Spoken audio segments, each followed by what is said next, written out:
edit it? I can edit it, yes, No. with difficulty. Right. Okay. Oh, 1 minute, let's get that up. Okay, so that.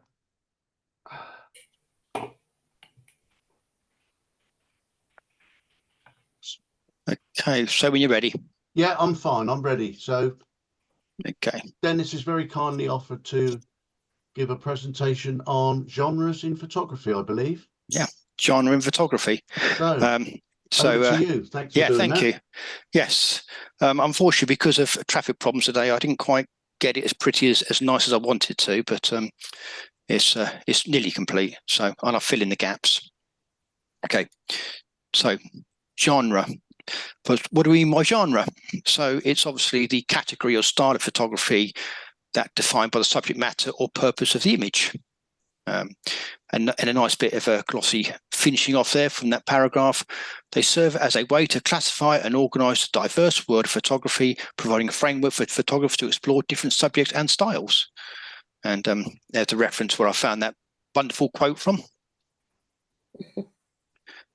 So, good question. So how many potential genres are there in photography? And there's your answer. How long's a piece of string? There are a number of potential genres, and it's only limited by your own imagination. You can whatever you like. Effectively, it's the subject matter of your pictures that we're looking at, or the style of your pictures. So we obviously know the most common ones, which are used in language to identify the orientation of paper. And that's obviously portrait.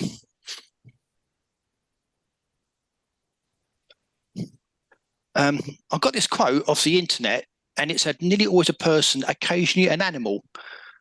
And usually the model has posed for the photograph. I actually didn't agree with that, but I sort of put it in anyway, because I think if it's an animal, then it's not a portrait. An animal doesn't pose for a picture. It doesn't understand the concept. So I didn't agree with that statement, but I thought, well, actually, one for discussion. And I also don't agree that usually the model is posed. I think for a portrait photograph, the model has posed. They may not be looking at the camera.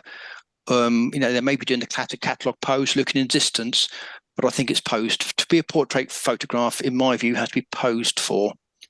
Other people may differ from that view. Obviously, the second most common type is landscape. Again, daily photography, interesting concept that, because you can have nighttime landscapes. I don't know why it's a daytime. But that's Wikipedia for you. Natural features of land, sky and waters, distance. Again, I'm not sure I agree with the distance comment, but certainly I think natural features, I would consider landscape photography to be natural features, water, mountains, trees and the like. I haven't done a separate genre of seascape because I just think that's a landscape photograph in a different location. But you obviously have seascapes. You could argue that's a different type of genre. So, of course, although we got the orientation of paper, we can have a landscape photograph in a portrait mode, or a portrait photograph in landscape mode. Matter of interest, all these photographs for this presentation I've got off the internet, they're all prize winners in professional competitions. So if there's any you don't like, don't blame me this time, just blame professionals for getting it wrong. But of course, beyond portrait and landscape are the other genres of photography, and I think these are the ones we find more interesting, the ones that you look beyond the basic going out and just photographing a person or the scene. And this is just some examples I've picked. There's loads more, but I just picked some more of the obvious ones.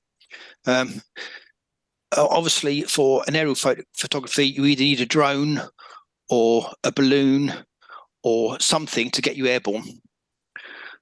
So not the easiest thing, leading out of a basket with a balloon with a camera, but that's one way of doing it. Drones are becoming more and more popular, although I think you are required to have certain licensing for drones and a certain amount of training and practice before you start using drones, because I understand. I never tried it. I understand they're not that straightforward. Architectural photography. I particularly want to avoid photograph of West Quay because I get sick to death of those. But that new complex West Quay is very much architectural photography. I'm not sure where this building is. Does anybody know? No. Okay. No, not seen it before. No, I don't know where it is, but anyway, that's a good example of architectural photography. Quite a nice picture. Well, the building tells its own story. Actually, I think you take a photograph of that, you can't fail to do quite well in a competition because it's such an interesting shape, all the triangles and squares, and so. Although I know Gary would have cropped out that bit on the bottom right-hand corner, but Found it out. fun. That bit, you'd have taken that bit out, wouldn't you? And that edge bit there, but yeah. So would I actually. I think I'd have the building on its own. Just sorry. Yep. Astrophotography. It's a nice picture of Andromeda there.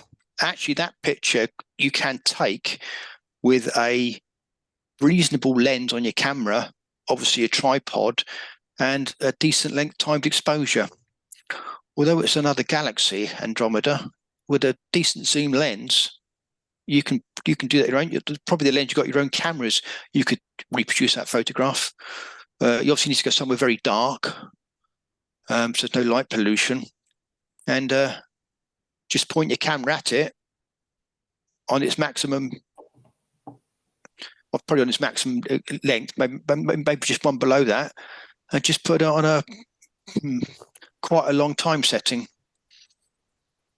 Depends how dark it is and how well, how clear the night is and that sort of thing. But probably about 30 minutes minimum to get a picture like that.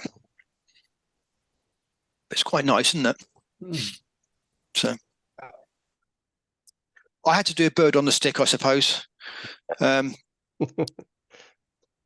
Obviously, wildlife photography. The range is enormous, and we do quite a bit in the club, especially of birds. But we do quite a, I think every competition there'd be 4 or 5 wildlife pictures, various animals, tigers, elephants, giraffes, and obviously the birds. So this photograph did won a competition, and whilst I like the expression on the owls, I think the blurring of the background appears to have been processed, which is in some ways, I think, overdone. I don't know what other people think about that, but never mind. They make the owls look like they've been put in. Yes. And I wonder if the one on the right has been. Could be. Yeah. I thought that. I actually, you can see almost like a halo around the one on the right, can't you? Yeah. And also then, thing is, if that has been put in, it wouldn't qualify as a wildlife photo in a lot of the different salons. So, I looked at wildlife competition winners, and I found that one. I must admit there was some better pictures I was going to use. I had an issue with copyright with some I downloaded, and you couldn't open them. So I went back on. I thought, bird on a stick, classic. Yeah. But anyway, that's a competition winner, so it shows that maybe some of our efforts aren't too bad. No. Fashion photography. This is quite one we don't do a lot of in the club, actually, fashion photography, but I quite like it. It's different from a portrait because the model, although she's a model and she's posing for the picture, so it's a portrait, she is actually displaying the clothing.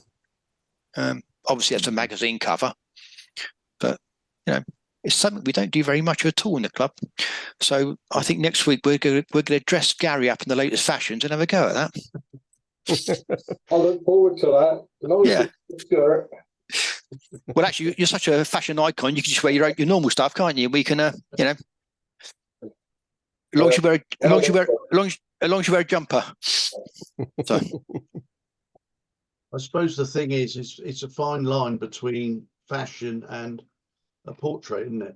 I guess it depends on your client, doesn't it? What it's being used for, isn't it? Really. It is. If you've got a client who's a catalogue or a shop or something like that, then it becomes fashion photography. Yeah. If you're just photographing the model for the model's sake, or for your own then it becomes a portrait. So, yeah. Fine up. This was that's quite nice. I like that paint swirly one. That if you put in fine art photography, you get all sorts of weird and wonderful things. So it's almost like an open. It's almost like saying it's everything but portrait and landscape, but it might be. It's fine art. It's interpretation. I wonder what that is. Do you know what it is? Yeah. Yeah. Any ideas? I've no idea what it is. No, it looks like paint, I think. It's got a lot of depth, doesn't it? Yeah. I guess it's paint in water, probably. Yeah, it's something like that, isn't it? And obviously different colours have been, so yeah. The only thing I've seen that's sort of like that is when they put paint on top of a loudspeaker, sort of, and make it jump up in the air. But I doubt that's it. No, I suppose it. Yeah. But could be more than one photo being put together. I wonder if there's some sort of oil or something which the paint or whatever it is doesn't mix with, so it swirls around. If it's oil paint in water. Yeah, I suspect it's something like that, isn't it? Yeah, couldn't it? Except for the stuff with no sharpness at the back there. Yeah. Maybe. That could just be the reflection from the tank, though, couldn't it? Yeah, it could be. Be something to try one night, wouldn't it? Yeah. Make a bit of a mess in the hall. That's a problem, isn't it? So, yeah, just good day, doesn't it? Yeah. It does. It's a bit different. Yeah. Food photography, we'll do a lot of that, don't we? And we'll photograph our dinners when you go out for a good meal or something like that and put it on Facebook. Here I am at the Savoy having, or in my case last night, a bucket of chips at the Red Line in Oxford. But, quick photograph. But anyway, I thought that was a better food photography. One, because there's a good mix and a good range of colours, but it works quite nicely. You've got the red of the tomatoes and berries in the middle down towards the sort of pink of the salmon. So you get a nice triangle there, 3-part one, mixed with the green. And then you got the lemon. I would have moved the avocado down, though, away from the lemon. Because I think, but it might just be the way it's come out on the print. But I thought it was quite good. That quite interesting photograph. So, and it does seem we don't do a lot in competition with food, but actually something like that is quite artistic, and it looks like it's quite simple as well. But I suppose to get the effect, it's a skill, isn't it? Yes. Yeah. That's where the skill is arranging it. Or a lot of the skill is, I think. And getting the lighting right. Yes. Yes, of course. Well, that's the same with any photography, isn't it? Right, we had to go at macro photography the other week. So anybody who had a bug walking across the table would have a picture like that in the next competition, I guess. So, yeah. Funny enough, not only used in macro photography, but that picture was very small. So when I've expanded it to get it into the presentation, it's actually gone out of focus. But that's a problem when you look them up on the internet. They're small little thumbnails. Yeah, that's what I was a good picture. Of course, when I've expanded it to fit the presentation, it's gone out of focus, which is a shame. But it's quite a good picture. Again, it's got a nice lit background, quite a soft background, but it's obviously been backlit with some sort of gel, I presume. You could have used one of yours that you took last week. Yeah. Yes, I know. I did sort of. Yeah. I didn't think of using mine, but I thought, well, actually, people might say, well, that's not part of the presentation. It sort of doesn't fit the genre at all. So. No, it looks all right when we looked at it on the back of your camera. Yeah. So. Yeah, sports photography. I took some sports photography last night. So, well, did you? Yeah, on your phone. No, on my camera. So on your camera. I actually got the ball going in the back of the net, which is extremely rare event, let alone capture it on camera. So excellent. It shows how slow the game was, doesn't it? Yeah, I had time to sort of, just pose for the picture, and I've set me shut the speed to 1/30 because that was fine for the speed they're moving at.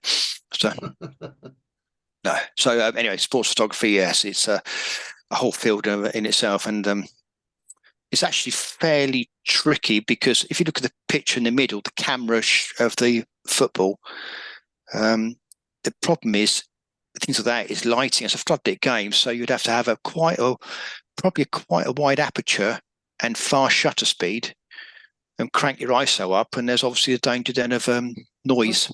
I don't know. I don't know if I've done any night. I've done a little bit. It's surprising how bright that pitch would be. Don't think you'd need it quite as high up as you think. No, I suppose it depends which. At St Mary's, you'd probably be fine. At Silver Lake, you wouldn't. Yes, yeah, probably the intensity of the lights isn't quite as much. And if you went something like Romsey or Tottenham, you'd have even a same sort of problem, wouldn't you? But yeah, I couldn't work out with the one on the right whether that's been superimposed at Sparks or whether that's actually happening. But it's quite a nice picture. So, no, it happens quite often, doesn't it? Like that. It's the bottom underneath, isn't it? It stops them when they grind out because they're so low to the ground. Yeah, the panel underneath. Yeah, I like the one in the middle because they got the picture on the back of the camera. Yeah, I can't see anybody on the pitch. That's right. Yes, I know. I thought that. Yeah, it was half time. Yeah, he's just reviewing them. They've gone. I think exactly. I think that's what he's doing because you've just got all the settings on the back there. It's got the histogram as well. But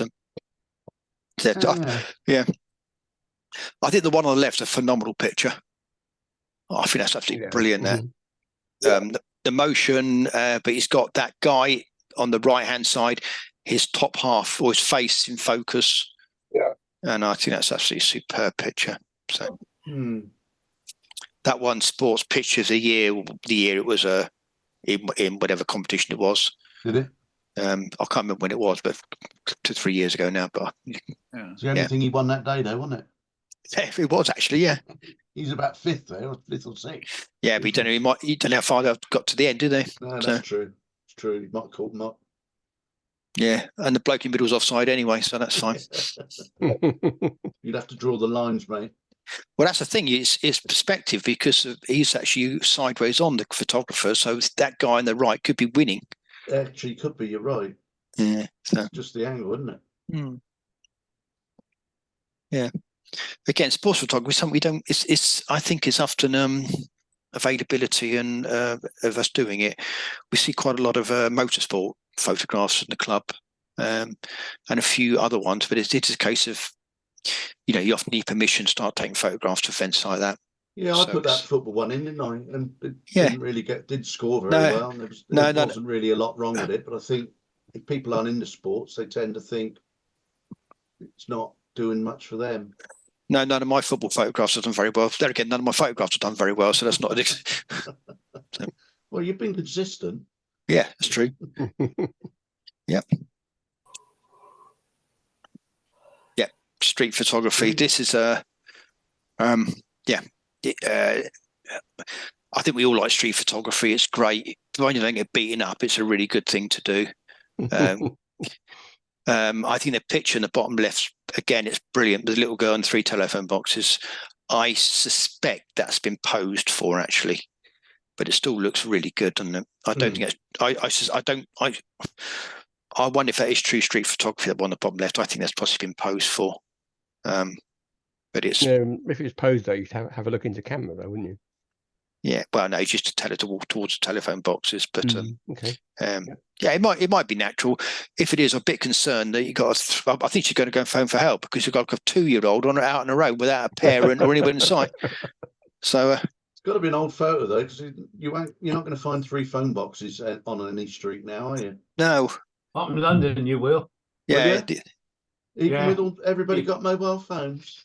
But you can't get in them because they're full of tourists having their photographs. Yeah, they are. Do you know? I was just about to say that. Is that Bob? Yeah, that's exactly what I was about to say. Yeah, you do. So, the one on the top right, he's got the bloke walking on his head, and I just thought, maybe I might have taken that out. Actually, maybe that's what we wanted.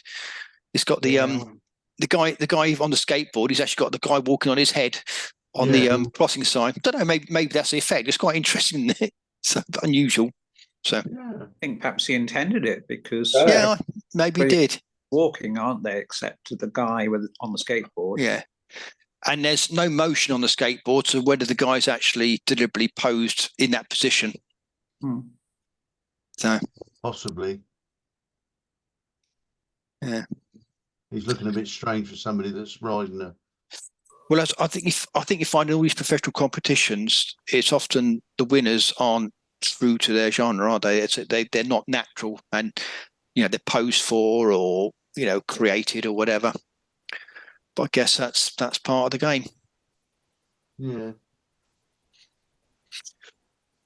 Yep. I mean, that could even be a landscape, but it's under heading of travel photography. I thought I'd do that rather than someone's simply holiday snaps. That's quite a nice one. Yeah. And of course, wedding photography, that's another new ball game. Not only to be a decent photographer, because you get one chance at doing it, but also you've got to deal with the drunk uncle who thinks he's a better photographer than you with his mobile phone. So it's actually often about people management as well.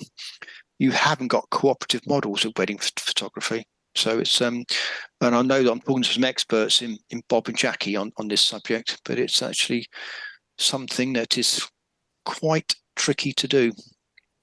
Unless anybody disagrees. Organising. Yeah. Yeah, she used to do organising quite firm as what she wanted and where she wanted them to go and telling me what to do. So it's yeah. Anyway, they're just some genres. There's loads and loads more, and you probably think about 20 I've missed altogether. So why is it important? What does it matter?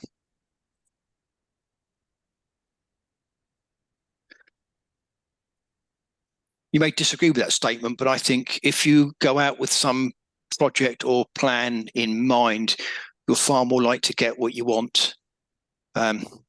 Especially if you can get models to stand with their skateboards underneath a walk across the road sign, or a little girl to go and stand next to phone boxes. But I just think that if you know what genre you're doing, just go out with your camera in hope. We've all done it, and sometimes we've been lucky, but more often than not, you've come back with not really any great. So it's quite nice to have a theme. I think we saw from the Malcolm Leach competition the last 2 years that by having a theme, people were far more creative and imaginative because they had a sort of a target to work towards. Yeah, I think that's possibly the case, and also the fact that you might be photographing something you don't normally take, and so you give it a bit more thought. And yes, do a bit more background into what you should be doing. Yeah, and you compare accordingly. But yes, you might decide I'm going to have a go at astrophoto. I'm going to go and try and photograph Jupiter and its moons tonight, for example. And so you'd work out how to do it. You'd go out into a nice dark area, and then realise you've got to check the weather and it's cloudy and you can't see anything. But things like that, you can prepare accordingly. And well, you think of it and think, well, what would Keith take here to win it?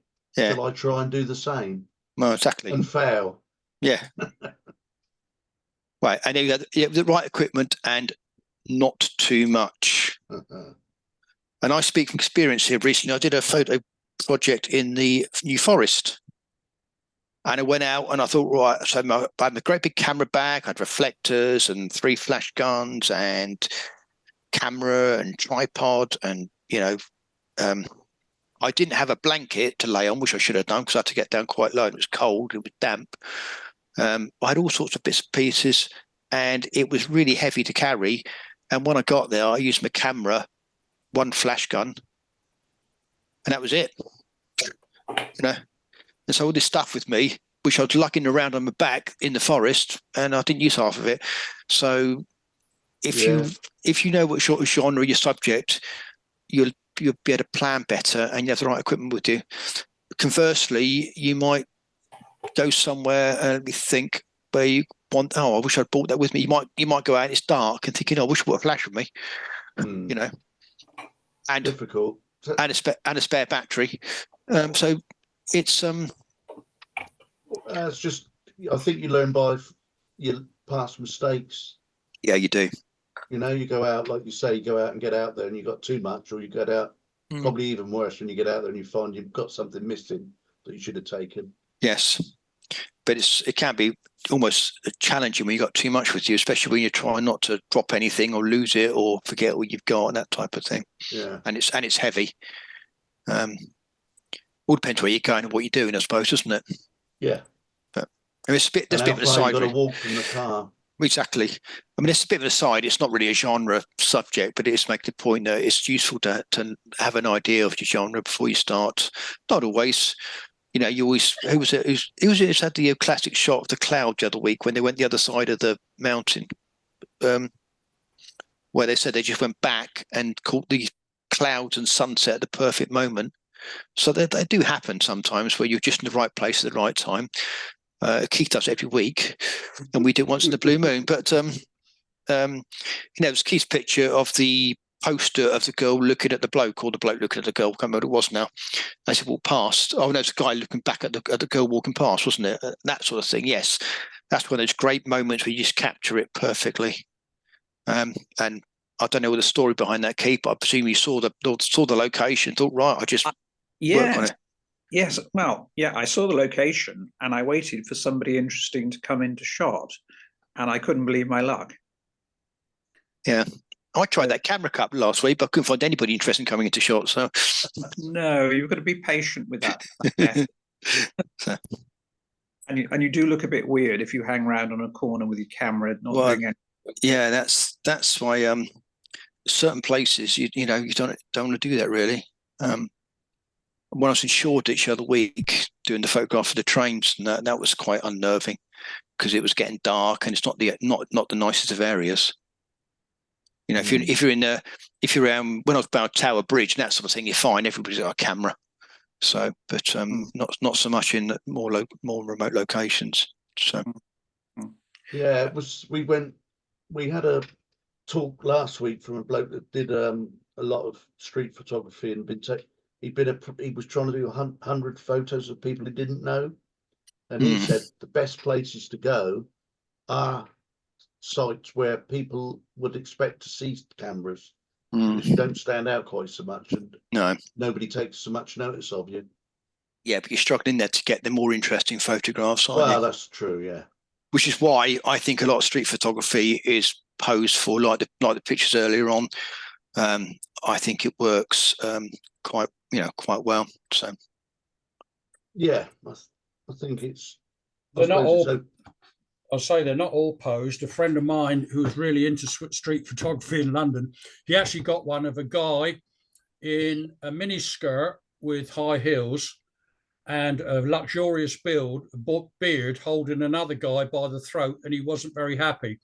I thought to myself, that was a pretty brave photograph to take, because if either of them had seen him, he'd have been in quite a bit of trouble, I think. Yeah. So yes, well, that's the moment you all dream of, isn't it? So, but well, that's another thing to get Gary dressed up in. Then is it? What was it? High heels, mini skirt, and what? Yeah. Oh, and he needs to grow a beard. Excellent.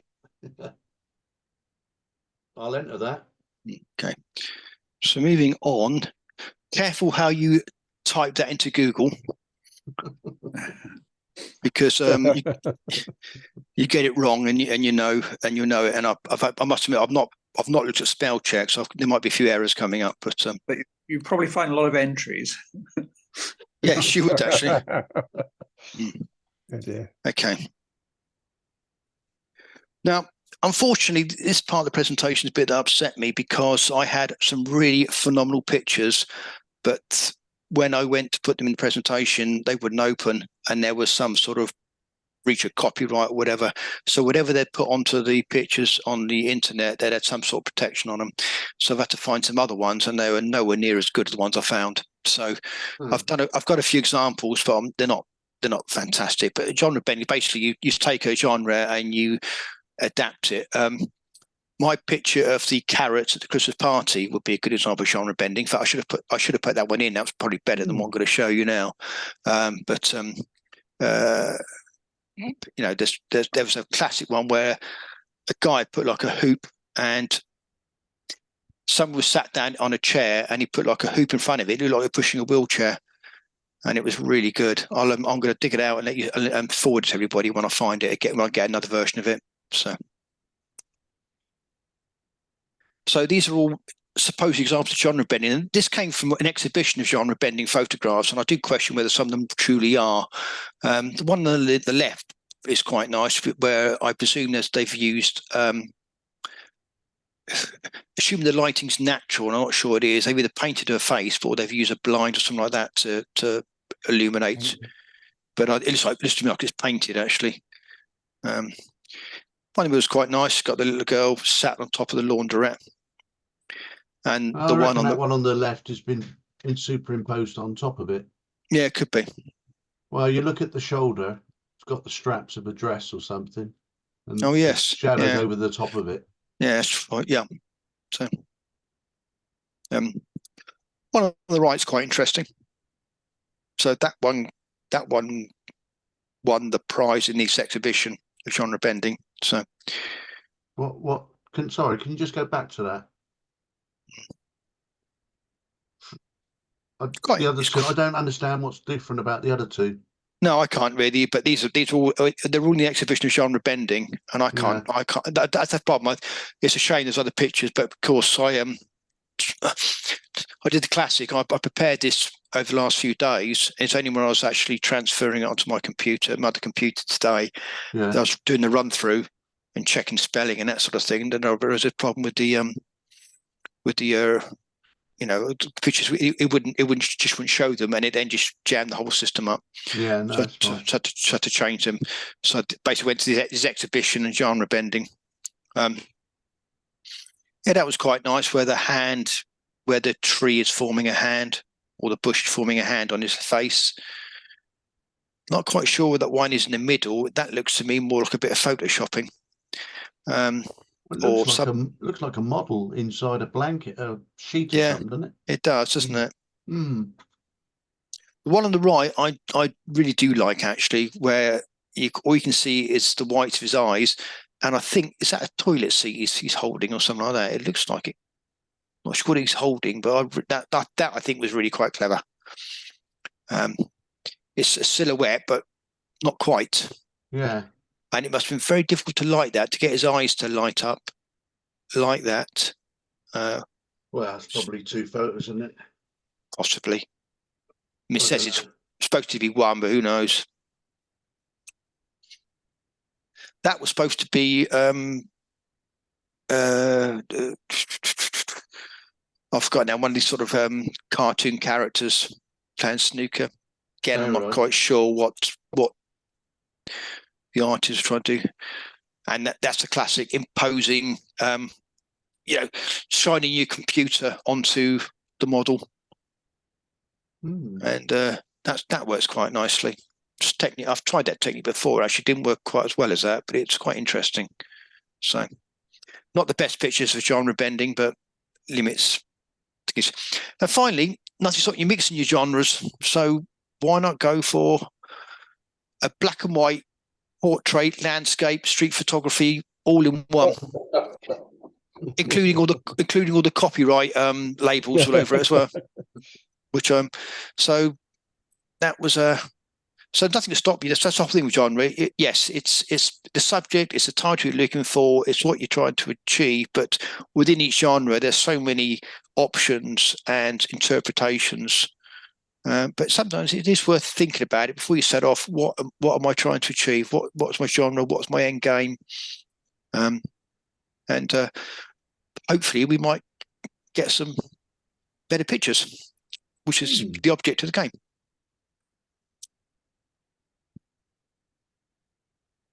Good, thanks.